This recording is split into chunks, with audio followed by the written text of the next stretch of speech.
The paperwork was finished. The names were circled. The timelines matched. On paper, law enforcement had already done the hard part. The case against Harlem's most influential figure had been quietly assembled over years, piece by piece, conversation by conversation, transaction by transaction. And yet nothing happened. No arrest, no press conference, no dramatic knock at the door. Instead, police waited. That decision puzzled a lot of people later on, because this wasn't a case built in haste. It wasn't thin. It wasn't speculative. It was solid enough to move forward long before the headlines appeared. But the headlines didn't come when the case was ready. They came after Bumpy Johnson was gone.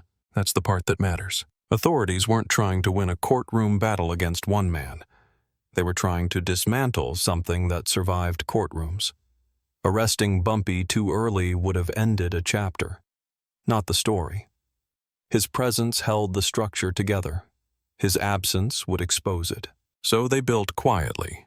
They watched longer than expected, and they allowed time to do what force couldn't: remove the stabilizing center without triggering immediate resistance. When the news finally surfaced in 1967, it wasn't shocking because of what police revealed.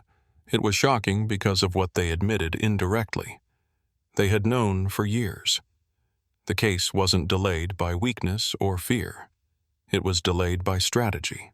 This wasn't about justice moving slowly. It was about power choosing when to move at all. And once that timing is understood, the story stops being about a single man and becomes about how systems wait for the moment when resistance no longer matters. For most police work, speed is treated as advantage. You move fast, you surprise, you prevent damage before it spreads. But cases built around powerful, stabilizing figures don't behave like ordinary crimes. In those cases, speed can actually protect the system you're trying to dismantle. By the early 1960s, law enforcement already understood this about Bumpy Johnson. Every attempt to pressure him directly had produced the same result: silence from witnesses, tighter discipline inside the network, and a stronger sense of loyalty around the center. Arrests didn't weaken the structure. They clarified it. They showed everyone exactly where the danger was coming from and how to adapt. So the strategy changed. Instead of chasing moments, police began collecting time. Time allowed patterns to repeat. It allowed money routes to surface and resurface. It allowed secondary figures to grow comfortable, sloppy, and confident that the real target was being left alone. The longer Bumpy remained visible, the more predictable the system around him became. This wasn't passive observation, it was deliberate restraint. Investigators stopped asking how to take him down and started asking a harder question: what happens if we don't? What happens if the central figure remains untouched while everything around him is documented? What happens if the case is built in a way that doesn't require his presence to succeed? That question changed everything. The goal quietly shifted from arrest to outliving. A case that depends on confronting a powerful individual is fragile. A case that survives their absence is permanent. Police understood that as long as Bumpy was alive and active, he functioned as a stabilizer, keeping disputes controlled, enforcing internal order, and preventing fragmentation that would expose chaos too early. Taking him out of play prematurely would have triggered exactly the kind of instability that hides evidence. Waiting would do the opposite. So law enforcement slowed down on purpose. They let routines harden. They let roles become fixed. They let the ecosystem believe it was safe. And in doing so, they transformed patience into a tool just as sharp as any warrant. By the time 1967 arrived, the case wasn't simply ready. It was immune to disruption. And that's the moment authorities had been waiting for.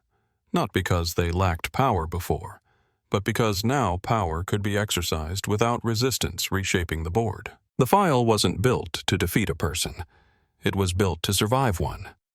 Investigators understood that cases anchored to a single figure collapse the moment that figure disappears. So they did something quieter and far more durable. They mapped mechanisms instead of moments. Money flows before it incriminates. Relationships speak before witnesses do. Routines betray themselves over time. That's what years of patient observation produced. Each transaction was logged not as proof against Bumpy Johnson, but as proof of how the system functioned without needing him to act. Couriers, intermediaries, safe routes, trusted names, none of them were rushed. None of them were forced to react. Comfort became the accelerant. This approach changed how evidence was collected. Instead of dramatic seizures, there were ledgers. Instead of informants pressed under threat, there were patterns confirmed across seasons. Instead of chasing statements, there were corroborations. The case grew sideways, not upward, broad enough that removing one pillar wouldn't collapse it. And crucially, Bumpy's continued presence helped. He enforced discipline that kept the network stable. Stability produces repetition. Repetition produces predictability. Predictability produces evidence that holds up when personalities don't. By the mid-1960s, the file had a different quality. It no longer needed a climax. It didn't rely on a confession or a confrontation. It could be activated in sections, against secondary figures, along financial lines, through logistics that didn't require naming the man everyone expected to be named. That was intentional. A case meant to outlive its subject must be boring in the right places. It must read like infrastructure, not drama. Prosecutors later would see that advantage immediately. Fewer flashpoints, fewer claims of vendetta, fewer opportunities for the defense to turn the trial into a referendum on a single life. So the work continued quietly. Names were added, but never centered. Timelines were tightened, but never rushed. The question guiding every decision wasn't, can we use this now? It was, will this still work later? When 1967 arrived, the answer was yes. The case no longer depended on timing a strike against a powerful man.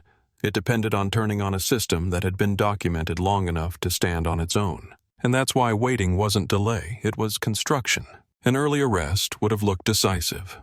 Headlines, court dates, a public sense of progress. But law enforcement had already learned the cost of that approach. When you move against a central figure too soon, you don't dismantle a system. You train it. That risk was clear with Bumpy Johnson. An arrest would have forced everything into motion at once. Witnesses would close ranks. Secondary players would disappear or lawyer up. Financial routes would reroute overnight. The network wouldn't collapse. It would compress, shedding visibility while preserving function. From the outside, it would look like disruption. From the inside, it would be adaptation. Police had seen this pattern before. High-profile arrests created short-term wins and long-term blind spots. They clarified who mattered and who didn't. They taught organizations how to survive pressure. And once that lesson is learned, it can't be unlearned. Waiting prevented that. As long as Bumpy remained active, the system behaved normally. It kept its habits. It reused the same intermediaries. It trusted the same channels. Normal behavior produces evidence that stands up later. Defensive behavior does not. Early action would have replaced years of predictable activity with months of silence, and silence is the enemy of prosecution. There was another reason restraint mattered. A public case against Bumpy would have centered everything on him. The trial would become about personality, history, reputation. Jurors would be asked to judge a man, not a structure. That kind of case is volatile. It invites doubt, myth, and narrative battles that distract from mechanics and proof. Law enforcement didn't want a story, they wanted a shutdown. By holding back, they avoided turning the investigation into a referendum on one life. They let the system keep exposing itself. And they ensured that when action finally came, it wouldn't depend on breaking one figure. It would function even if that figure was no longer there to confront. That's why early arrest would have failed. Not legally, but strategically. It would have ended a chapter while leaving the book intact. Waiting allowed the final move to target what remained after the man was gone. And once that was understood, patience stopped looking passive. It became the only move that actually closed the game. Waiting is usually framed as weakness. In investigations, it's often portrayed as indecision or lack of leverage. But in this case, waiting was the leverage. Law enforcement wasn't standing still. It was shaping the conditions under which any future move would be irreversible. As long as Bumpy Johnson remained the visible center, the system stayed orderly. Disputes were contained, lines were respected, money moved through familiar paths. That order made everything legible. Every role stayed in place long enough to be documented. Every routine repeated often enough to be proven. That stability was invaluable. Investigators understood a counterintuitive truth. Removing the stabilizer too early would introduce chaos, and chaos hides evidence. Waiting kept the system predictable. Predictability made it transparent. And transparency is what allows a case to grow without forcing exposure. This kind of control doesn't look like power because it doesn't announce itself. It looks like restraint. But restraint here wasn't mercy or fear. It was governance by timing. Police weren't reacting to events. They were deciding when events would matter. As the years passed, the network didn't realize it was being boxed in. It interpreted the absence of action as tolerance, fatigue, or distraction. That misread was crucial. Comfort dulls caution. Caution returns only when pressure is visible. By keeping pressure invisible, investigators let habits harden and dependencies deepen. Waiting also solved another problem: attribution. With the central figure present, every action could be blamed upward. Responsibility diffused into loyalty. When that figure was gone, responsibility had nowhere to flow but outward, onto the infrastructure itself. Roles became exposed. Decisions became traceable. Accountability finally had addresses. So waiting wasn't passive. It was positional. It aligned the moment of action with the moment when resistance would be weakest and denial would be least credible. The system would face pressure without its anchor, exactly when the evidence no longer needed that anchor to make sense. That's why the timing mattered more than the move. The state didn't need a dramatic confrontation. It needed a clean activation point. And waiting created it. Quietly, patiently, and with outcomes that couldn't be reshaped once the clock ran out. By the time the moment arrived, control no longer required force. It required only turning the key that had been fitted for years. The moment Bumpy Johnson was gone, something subtle but decisive happened. The system didn't explode. There was no immediate collapse, no dramatic vacuum. What disappeared wasn't activity, it was coordination, and that difference mattered more than any arrest ever could. For years, Bumpy's presence had acted as a stabilizing force. He resolved disputes before they surfaced. He discouraged reckless behavior that attracted attention. He kept relationships predictable. Once that center vanished, the system didn't know how to behave without revealing itself. Decisions that used to be filtered became exposed. Secondary figures began acting independently, and independence creates contradictions. Those contradictions were the opening. Without a central figure to absorb pressure, responsibility spread outward. Financial routes overlapped. Communications duplicated. People who had once stayed in the background suddenly had to speak for themselves. And when systems are forced to explain themselves, they leave trails. That's when the case activated. What had once been supporting evidence became primary. Names that had lived safely in footnotes moved to the front of indictments. Actions that were once protected by association lost their cover. The file didn't need Bumpy's testimony, presence, or reputation anymore. It had already outgrown him. This is the part most people misunderstand about delayed enforcement. The goal isn't to wait for weakness. It's to wait for misalignment. When a system loses its internal discipline, every move becomes louder. Every mistake carries more weight. And law enforcement doesn't need to create pressure anymore. It simply needs to recognize when pressure is already being generated from within. That's why the years of waiting paid off all at once. Not through a single decisive blow, but through a series of clean, targeted actions that couldn't be dismissed as symbolic. The network couldn't reorganize fast enough because it no longer knew who was allowed to decide. In retrospect, it became clear that the case had never been about Bumpy Johnson as an endpoint. He was a reference point, a stabilizer whose absence would do more damage to the structure than any confrontation during his life ever could.